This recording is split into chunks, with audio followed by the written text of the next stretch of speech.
Hello दोस्तों, नमस्कार। स्वागत है आप सभी का अपने इस प्यारे से यूट्यूब चैनल द एग्ज़ाम 90 पे।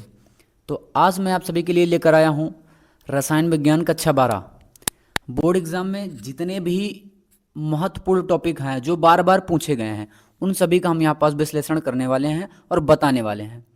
तो आप वीडियो के अंत तक बने रहना। बस इतना ही पढ़ के चले जाना भाई, 1 नंबर आपका रसायन विज्ञान का पेपर हो जाएगा। तो चलिए स्टार्ट करते हैं। तो पहला टॉपिक जो है वो हमारा क्या है, अध्याय 1 हमारा क्या है, विलयन। अब भाई विलयन से देखना, विलयन से क्या क्या पढ़ना है। एक तो आपकी मोलरता हो जाएगी, सांद्रता को व्यक्त करने के लिए क्या है, मोलरता हो जाएगी। फिर आपकी मोललता हो जाएगी और मोल प्रभाज हो जाएगा। इसी प्रकार वाष्प दाब का अपेक्षिक अवनमन, ये अणुसंख्य गुणधर्म में आ जाएंगे। वाष्प दाब का अपेक्षिक अवनमन, क्वथनांक में उन्नयन, हिमांक में अवनमन, ये सारी चीजें आपकी आ जाएंगी किसमें, वो मतलब कि अणुसंख्य गुणधर्म में। तो मात्र ये चीजें आपको पढ़नी है, थोड़ा सा ध्यान देना भाई। यहाँ ये जो मोलल अवनमन स्थिरांक है और ये आपका ऊपर है मोलल उन्नयन स्थिरांक, जहां पास ये हमारा कर्सर चल रहा है।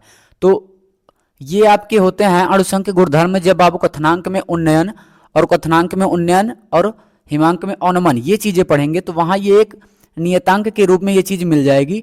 तो वही चीज को आपको इसकी परिभाषा याद कर लेनी है, वो बार बार पूछा जाता है। तो अब अगला क्या है आपका, राउल्ट का नियम। इस चैप्टर से जो अगला है वो है आपका राउल्ट का नियम। राउल्ट का नियम कैसे, देखो भाई यहां पास देखना, ये है राउल्ट का नियम। राउल्ट नियम दो परिस्थितियों के लिए लागू होता है। एक तो आपकी किसके लिए, जब उसको वाष्पशील विलयन में घोला जाता है। एक किसके लिए, जब उसको अवाष्पशील विलयन में घोला जाता है।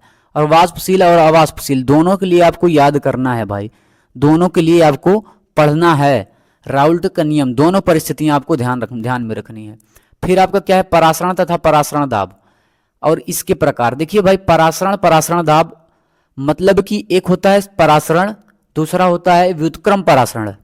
परासरण दाब तो एक ही होता है, बट परासरण अनेकों प्रकार के हैं। व्युत्क्रम भी होता है और ये कि आपका क्या है, समपरासरी, इसको भी याद कर लेना है भाई। और सबसे ज्यादा अगर महत्वपूर्ण कुछ है तो हम ये कह सकते हैं कि इस चैप्टर से एनसीईआरटी के न्यूमेरिकल आप लगा के चले जाना भाई साहब। एनसीईआरटी के न्यूमेरिकल सारा कुछ आपका 1 नंबर हो जाएगा।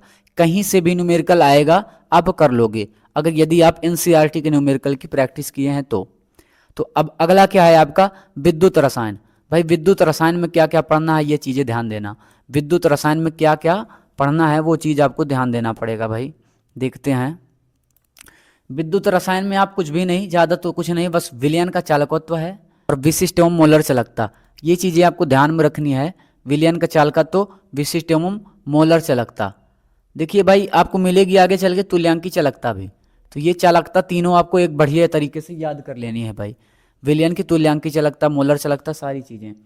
और फिर आपका क्या है इस चैप्टर से, कोलराउस का नियम। कोलराउस का नियम या फिर वैद्युत अपघटन संबंधी फैराडे का नियम, ये भी बहुत ही इंपॉर्टेंट है आपका। इस टॉपिक से अच्छे तरीके से तैयार कर लेना। फिर क्या है, सेल तथा उसके प्रकार। देखिए भाई डेनियल सेल है और आपका शुष्क सेल हो जाएगा, मरकरी सेल हो जाएगा, सीसा संचयक सेल हो जाएगा। तो ये चीजें आपको ध्यान में रखनी, याद कर लेनी है अच्छे तरीके से। फिर है आपका निर्नष्ट समीकरण, इसको हम कहीं कहीं आपको नष्ट समीकरण के रूप में मिलेगा। तो ज्यादा तो इंपॉर्टेंट भाई ये भी है, प्लस इस चैप्टर से जो भी आएंगे न्यूमेरिकल अगर यदि आपके आए तो वो आपके नष्ट समीकरण से ही रहेंगे, नष्ट समीकरण से ही रहेंगे। उसके बाद क्या है, इलेक्ट्रोड व मानक इलेक्ट्रोड विभव, ये चीज भी आपको ध्यान में रख के जानी है और पढ़ना है भाई। इलेक्ट्रोड व मानक इलेक्ट्रोड विभव, तो ये आपका हो गया विद्युत रसायन का। अब अगला क्या है आपका, रसायन बलगतिकी। रसायन बलगतिकी से आपको क्या ध्यान देना है भाई, रसायन बलगतिकी से क्या क्या पढ़ना है ये चीजें देखना है आपको। रसायन बलगतिकी में देखो भाई, यहां पास आपको तीसरा चैप्टर आपका रसायन बलगतिकी हो जाएगा। और सबसे ज्यादा तो इसमें से 1 नंबर जो आपके एमसीक्यू आते हैं उसमें कभी कभी पूछ लिया जाता है कि अभिक्रिया का औसत वेग, ये आपको समीकरण के रूप में दिया जाएगा, अभिक्रिया का औसत वेग। और दूसरा क्या है आपका, वेग का, सॉरी यहां पास प्रभावित लिखा है, वेग को प्रभावित करने वाले कारक, मतलब कि अभिक्रिया का वेग किन किन कारकों पर निर्भर करता है ये चीज कह रहा है। फिर से क्या है, अभिक्रिया की कोटि एवं आणविकता में अंतर, अभिक्रिया की कोटि एवं आणविकता में अंतर कह रहा है। फिर है आपका वेग नियम को परिभाषित कर देना है, पूछा जाएगा, याद कर लेना भाई। और वेग स्थिरांक का मात्रक, अच्छा ये आपका पूछा जाता है प्रथम कोटि, शून्य कोटि और द्वितीयक कोटि के लिए 1 नंबर में पूछा जाता है और बस इसका मात्रक पूछता है, तो वो आप अच्छे तरीके से याद कर लेना भाई। और फिर नो टेंशन, मैं वीडियो लाने वाला हूँ डेली 1 शॉट करके। अब इसके बाद आपका क्या है, आर्हीनियस समीकरण। क्या हो जाएगा, आर्हीनियस समीकरण एवं सक्रियण ऊर्जा हो जाएगी। तो आपको इतना सा टॉपिक बढ़िया तरीके से तैयार कर लेना है भाई। फिर क्या है, शून्य व प्रथम कोटि के लिए वेग स्थिरांक का व्यंजक।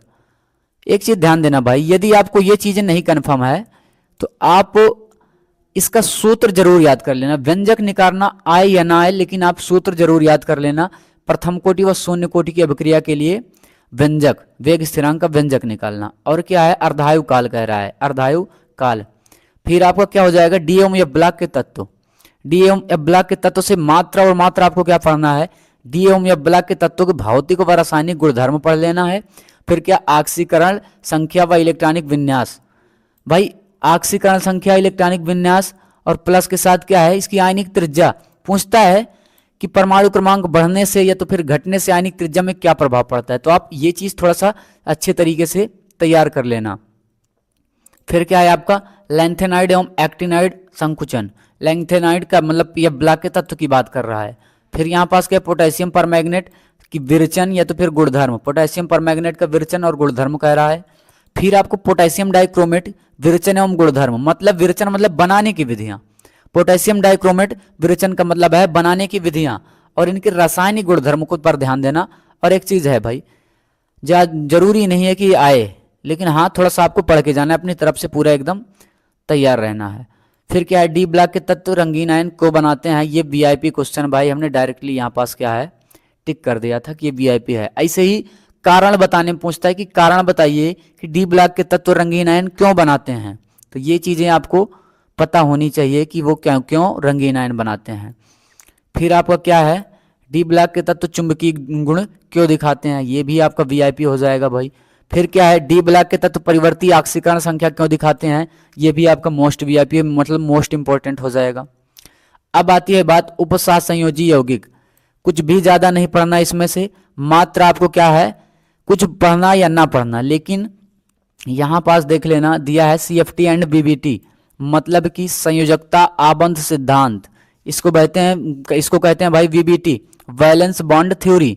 और फिर क्या है आपका क्रिस्टल क्षेत्र सिद्धांत, सीएफटी, क्रिस्टल फील्ड थ्योरी। ये आपको बढ़िया तरीके से तैयार करना है, वेरी वेरी इंपॉर्टेंट है बोर्ड एग्जाम में। ये हर बार आता है, हर सेट में आता है भाई, इसको आप जरूर पढ़ लीजिएगा। उपसात संयोजी यौगिकों द्वारा रंगीन आयन का बनना, ये भी आपको पढ़ लेना है। बस आपका इस चैप्टर मतलब कि रसायन विज्ञान से आप इतना पढ़ लेंगे तो पूरी तरह से आप अच्छे तरीके से नंबर पा सकते हैं। और बाकी सेकंड केमिस्ट्री जो आपकी है हेलो एल्केन से मैंने 1 शॉट डाल दिया है, वो भी आप देख लीजिएगा। तो बस आज के लिए इतना ही काफ़ी है, मिलते हैं एक धमाकेदार वीडियो के साथ। और सॉरी यहाँ पास कुछ तो भूल गए, लिगेंड आपको पढ़ लेना है भाई। लिगेंड, लिगेंड क्या है, ये उपसात संयोजी यौगिकों का नामकरण आपको 2-3 आएगा, उसमें से नामकरण करना रहेगा। और जब तक आपको लिगेंड का नाम नहीं पता होगा तब तक आप उपसात संयोजी यौगिक का नाम कर ही नहीं सकते हैं। तो आप ये चीज़ें एकदम बढ़िया तरीके से तैयार कर लेना भाई साहब। तो ये आपका पूरा का पूरा है। यदि आपको इसका पीडीएफ वगैरह कुछ चाहिए तो वो मैं आपको अवेलेबल करवा दूंगा भाई। चलिए ठीक है, आज के लिए इतना ही काफ़ी। Okay, bye bye, love you, take care. आप लोग अपनी तैयारी में व्यस्त रहिए और मस्त रहिए। जय हिंद।